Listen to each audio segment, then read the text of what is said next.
For those people out there that are thinking about Chicago as an investment, place, what would you recommend them? They start looking at certain type of properties or returns. What would be Yes, your yes. experience? So from an investor perspective, I highly recommend multifamily Mm-hmm. because multifamily, it's safer, right? You have more doors under one roof. So the more apartments you have in the same building, it's a better investment because if one goes vacant, you still have, depending on how many apartments you have, Yeah. but if one goes vacant, it doesn't hurt as much as if it was a single family home and then the tenant moved out and then you have months of just no income, Yeah. right?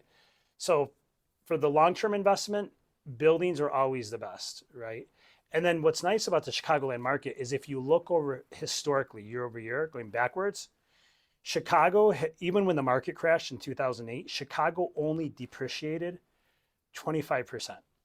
Where Florida, Arizona, they depreciated 75%. Wow. Yeah, so Chicago doesn't have like the high ups and down swings. The other areas, which are very popular when they're hot, they're also very unpopular when they're not. Chicago's pretty steady, right? You have just a little bit of ebbs and flows where Arizona, for example, that market goes up 75% and then it drops 75%. So Chicago is a little bit of a long-term, safer investment. If you're looking for more of a high risk, then there's other areas like Miami, for example.